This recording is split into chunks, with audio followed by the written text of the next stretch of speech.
Infertility is not something that you plan for. It's not what you dream of as a little girl. It's not something you think is going to fall into your path. You don't think it's going to happen to you. And then one day you wake up and you're right in the middle of a struggle with infertility. If that sounds like you, then stay here because I have some strategies that I've learned over 10 years of dealing with infertility that might help you in your day-to-day when you're coping with this struggle. I knew if I was going to take my life back from infertility that I was going to have to be strategic because it wasn't going to be easy and it was going to be a constant reminder no matter what.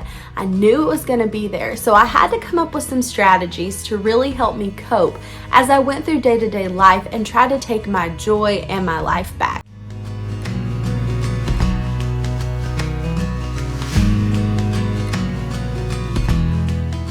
Hey, I'm Acacia. Welcome back to the Reflecting Redemption YouTube channel. I'm so glad you joined me today. Today's a little bit different. I myself have dealt with infertility for almost 10 years now, and it's really hard. I really struggled sitting down to write this blog post and get this video ready.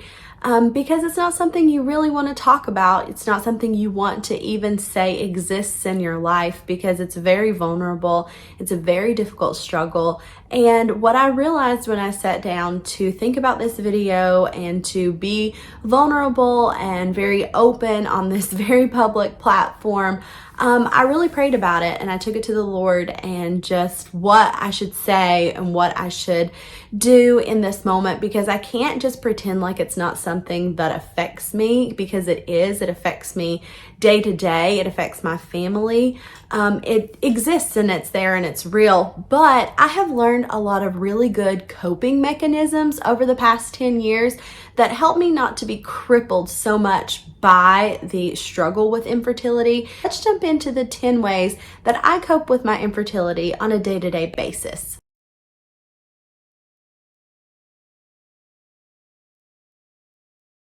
Just for context, I am still coping with infertility at this point. At the recording of this video, I have never been pregnant. I've never seen a positive pregnancy test, so that just gives you some context. I'm not coming to this with the perspective of someone who's been through it, conquered it, has now had viable pregnancies. No, never happened. I'm still in it. I'm still using these strategies, and they are still working for me today. Although there are hard days, there are easier days. It's all a spectrum, but overall, these things help me day to day. So about 5 or 6 years ago, I was really in the heart of my infertility struggle, and I was definitely having a hard time with it.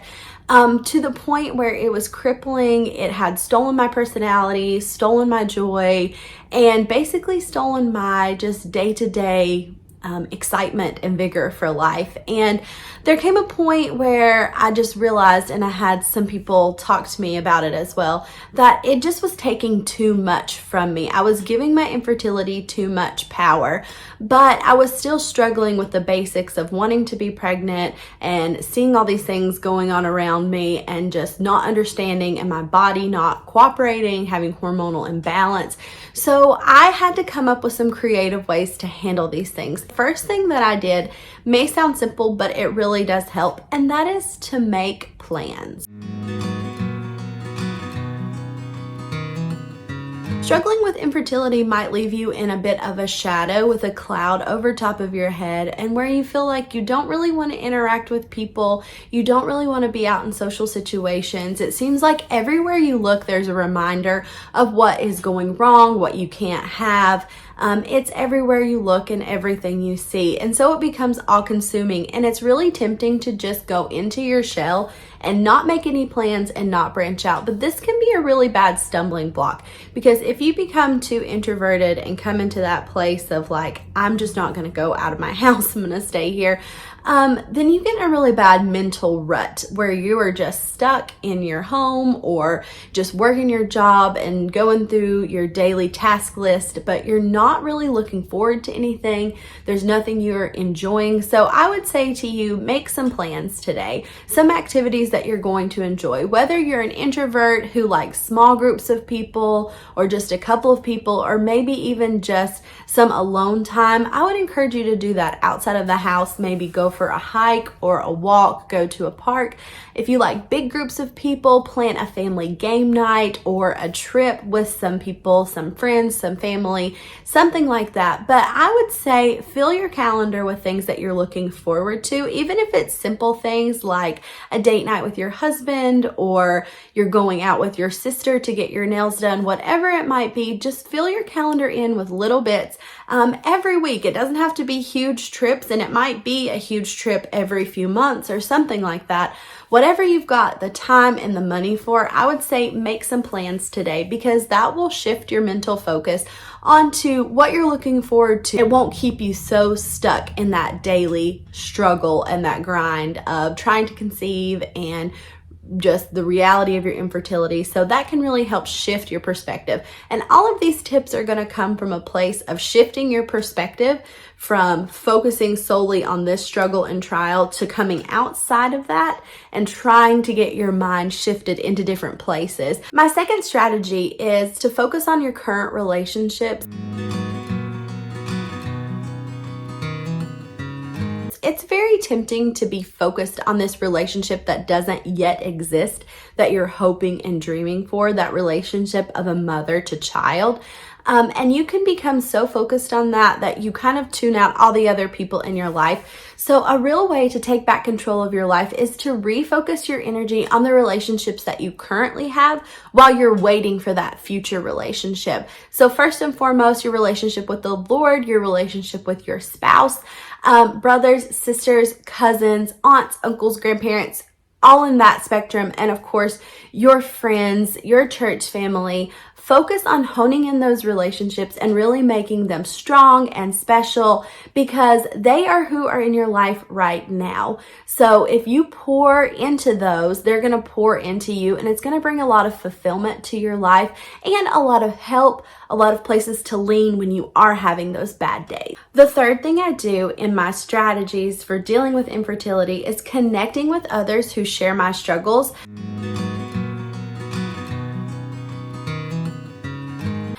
They might be anywhere within the journey. So infertility could look different to a lot of different people. You could have had a couple of pregnancies already that ended with you having beautiful children, and now you're trying for a third or fourth or even fifth or whatever, and it's just not happening. Your infertility struggles are upon you. You could be like me, and I have struggled with infertility for 10 years and not been able to be pregnant. It could hit you in any variety or range of ways. Maybe it's multiple miscarriages, whatever it might be that is causing your infertility, or wherever you're at in your family journey with your infertility. I think it's important to connect with others that share your struggle. So this might seem pretty obvious, and it is, but a lot of times, just like with the first one, we want to go into our shell and just stay away from people. We don't want to be vulnerable. We don't want to talk, whatever. But I would say it's really important to make those connections, even if they're on the other side of their infertility journey, because they have a lot of sage advice to offer you, a lot of wisdom in the road that they've already traveled and walked before you. And if somebody is on the same step as you and really struggling in the daily, then it's really nice to reach out and make that connection, because you have somebody who's going to understand what you're feeling, who's going to understand your frustration and all of those different things in a way that someone who's never dealt with it, they're just not going to get it. It doesn't make sense to them because they've not been through it. It's time to break down those barriers that we've let build up between us and other people, whether that be online or in real life. It's important to invest in these relationships and in these communities that are sharing in your struggle, so that you have someone to walk the path with and to help you on the days that you're having a hard time, and you can help them on the days that they're having a hard time. The fourth thing that I do to cope with infertility is journaling. It is so undervalued. It is not something we think about a lot. I don't care if you type it or you write it by hand. I prefer to write by hand, but it doesn't matter.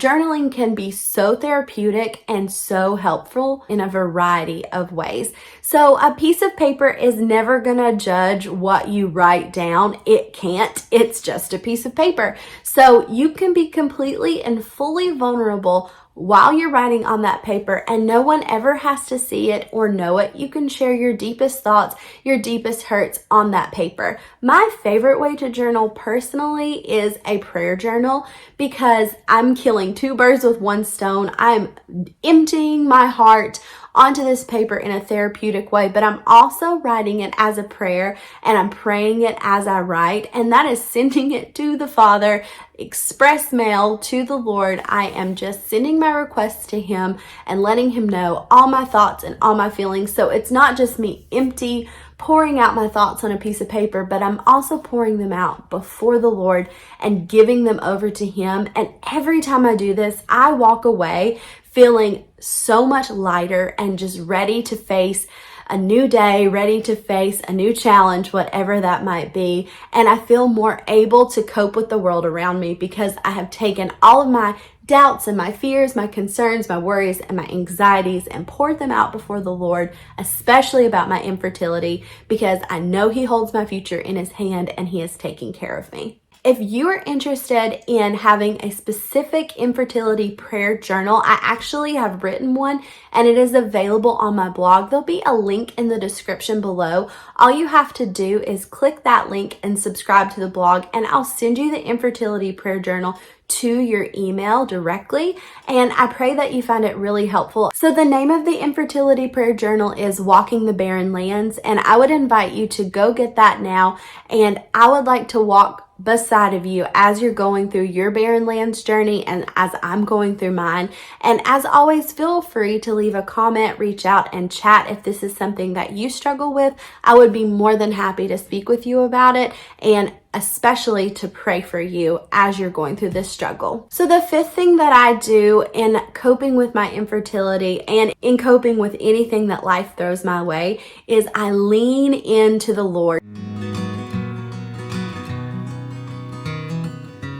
And I like to use this phrase, lean in, and you can also say press in to the Lord. Whenever it feels like the storm is really brewing, it is not time to jump out of the boat and try to go at it alone. It is time to find your hiding place, and the Bible is clear that the Lord is our hiding place. So this is the point where you tuck in, you lean in, and you let Him shelter you as you are walking through this hard time in your life. He is our hiding place. He is a safe shelter from the storm. And that's what I try to do, because everything inside of our flesh is saying, we need to get out of here. This is not working. God is not for us. He is not giving us what our heart desires. All of these things come to mind. But what we have to remember is that God has the ultimate plan and has us in His hands. And this is the time to lean in, to press in through the doubt and through the fears and worries and questions. And it will become clearer as the days go on. But it's so important not to surrender now and not to turn back, but to draw even closer to the Lord, and He'll draw closer to you, and things will become more clear and make more sense, and you will hear more from Him when you lean into that most important relationship. Lean in when you're angry. Lean in when you're hopeless. Lean in when you're frustrated. Lean in when you're tired and grieving and worn. Lean in those times, and God will be there to meet you in that in a very special way. So my next coping mechanism is very important. It's number 6, and it is to be prepared. And this is going to probably be a hard one for us to hear. It's a hard one for me to talk about, but you have to be prepared for those moments, because if you're not prepared for these moments I'm going to talk about, it's going to be a punch to the gut, and you have to be ready. And it's going to be those pregnancy announcements, baby showers, Mother's Day services and celebrations, and those questions from people who seem innocent and they're not trying to hurt you, but they're coming out of left field. Be prepared. You're going to scroll Facebook and you're gonna see someone younger than you with a pregnancy announcement, or somebody with their 5th pregnancy. It's going to happen. You're going to get all these baby shower invitations. It's going to happen. You're going to have to show up because it's going to be people that you care about. So you're going to have to learn how to be prepared for those things, and how to be joyous, and how to be thankful and grateful for those people, and celebrate them, and not be jealous and bitter and angry.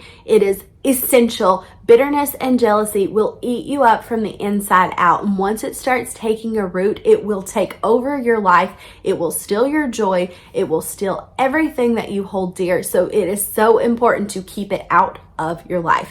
You have to find ways to celebrate those people and know that God has you in his hand and in his favor. And the best thing that I can tell you is to always be prepared and aware that anybody can get pregnant at any time. Don't put up in your head that you have to be pregnant before somebody else is, or else you're going to lose it, because it's going to happen and then you will lose it. And most of the time, it will be publicly, and that is not fun for anybody. Now, I want to give this a little caveat. I'm not saying, no, don't be vulnerable. Obviously, we have to be vulnerable and real with each other. But I came to a point where I was tired of losing it publicly. And if that's where you're at, if you're tired of hiding in the bathroom stall at church and crying on a Sunday and trying to pull yourself together during a Mother's Day service, if you're tired of being distraught every time you see a new pregnancy announcement come up on Facebook, then it is important to be prepared emotionally and be ready. And just know that you're going to get those comments, and those things are going to happen. Especially like when you're at the grocery store and you get stopped by that seemingly well-meaning person that asks, why haven't you had a baby yet? Or, why are you being so selfish and not having children yet? And they meant it as a tease, but they didn't know what I was going through. And so our words are important, and there's a whole nother lesson in that. But as we're the ones struggling with the infertility, we have to be prepared to receive those comments, as unfair as they seem. You just need to be ready. And you also get these well-meaning phrases, trust the Lord, which I've said, and you should do, but it gets tiresome hearing that a lot. Trust the Lord, be patient. It's all in God's time. It's all in God's hand. Maybe you should just adopt. Maybe you should just foster. Those are, you're going to hear them. And like I said, there's another lesson, and I'm going to make a video all about those things in the future.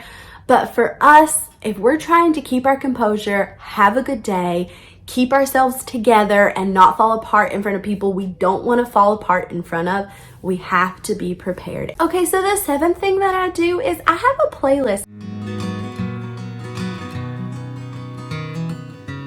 here on YouTube. I'm going to link that in the description box, so you can just click on it and you can add that to your playlist.